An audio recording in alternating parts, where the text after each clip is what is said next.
Welcome to the Coparenting Conversations podcast, brought to you by the Center for Divorce Education. With renowned psychologist Dr. Donald Gordon, we will delve into the complex world of co-parenting during and after divorce and separation. Join us as we explore some of the emotional, legal, and practical aspects of parental breakups, helping you navigate this transformative journey with wisdom and guidance. Whether you're currently going through a divorce, contemplating separation, or supporting a loved one in their journey, the Center for Divorce Education is here to empower you with knowledge and offer you a roadmap towards a brighter future.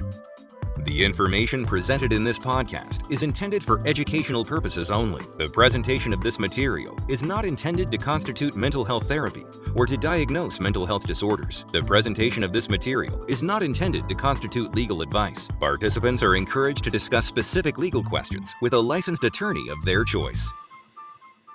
Welcome to Season 3, Episode 2 of the Coparenting Conversations podcast by the Center for Divorce Education. I'm Jamie, and I have Dr. Donald Gordon and my colleague Chelsea with me again today. Today, we're going to be discussing blended families and when step-parents enter into the picture. So we do actually have a lot of parents who write us about this matter because it is a hard thing to do effectively, but it can also be even more difficult when you're dealing with an ex who is having difficulty accepting, the step-parent or the new relationship involved with their child. Because I'm not an expert on the subject, I will just bring up some points from our What About the Children workbook. And we know that all kids are different, may react differently to new relationships or mom and dad getting remarried, but it is important to recognize your kids' needs when it comes to blending a family. And Chelsea, you have a new blended family. Care to share any struggles or things that you've run into when it comes to parenting with the new structure? I do, sure. It's important to know that my situation was not much of a simple one because we both have children from previous relationships. Mm-hmm. He has 2 kids and 2 different co-parenting setups. And I have one of my own that I was raising completely alone. We're 2 years in now, and I'm still learning how to share. It's been challenging for me to relinquish control. And it's been challenging for him trying to help my son unlearn some habits that he picked up as a consequence of being raised by an exhausted solo mother. Right. It's also been tricky for me as someone who struggles to manage stress and regulate myself to handle so many kids at once. I get overstimulated fast. Mm-hmm. So it's really pushing me into a crash course of how to not completely lose my mind. I've been blessed because the mothers of his children have been very kind and welcoming. I think due to the fact that each relationship was already healthily established before I came in the picture. I'm finding my place within their dynamics, and the best way I've found to do that is to just ask, talk about it. Parenting is an ongoing topic in our home, and communication is key here. Right. Yeah, no, I totally agree. It is definitely helpful when you're entering a relationship that already has healthy co-parenting relationships from the past. Yeah, definitely. Yeah. So I do think that having a clear discussion with the child first and explaining that, they will have a new step parent or step siblings and asking how the child feels about it and then explain what might change or stay the same in the household. That information can then be relayed to the step parent as well. Some kids adjust faster or better than others as well, and that should be okay too. But I think having follow-up talks with the kids and checking in on how they're dealing with it can be really helpful too. That's exactly right. Every family is different. You just have to find what works for you and make adjustments when you can sense that what you're doing isn't working. I think it's really important to stay flexible and make sure that you're meeting your new partner halfway.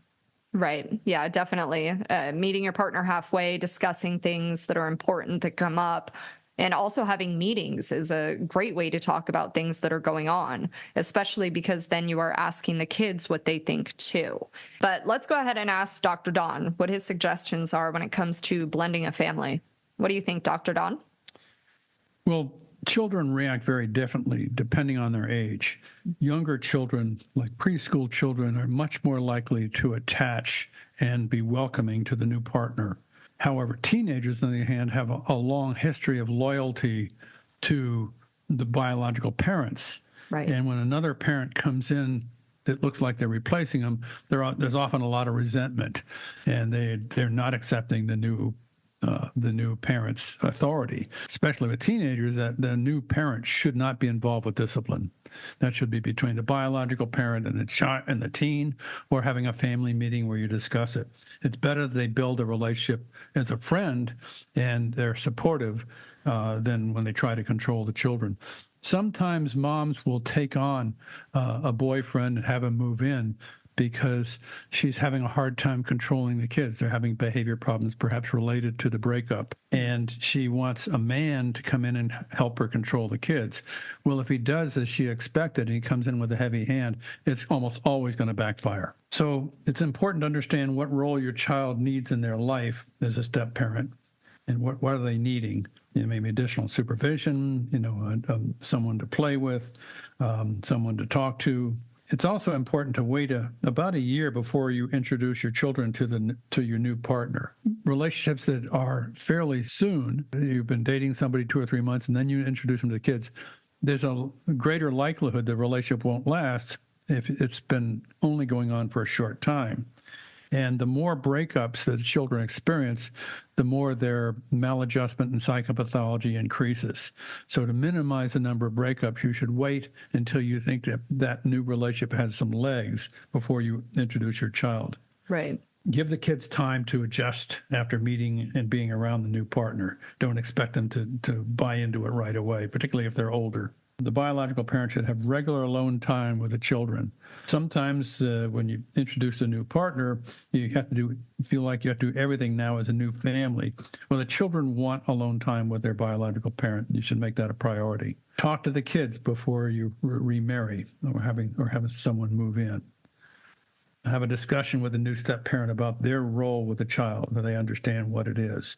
If necessary, it might be good to see a family therapist and talk it over with an expert. Watch for excessive punishment or abuse by the new step parent. And then also have regular family meetings where you can discuss issues and talk about how things are going, maybe weekly meetings initially, and then later on, maybe twice a month, so that everybody knows there's a forum to bring up issues rather than trying to solve everything in the heat of the moment. I think those are all great suggestions, and definitely making sure that your children understand what's going on and the co-parent as far as their role with the child is really, really important. Thank you very much for being here today, Dawn, and we'll see you guys next time.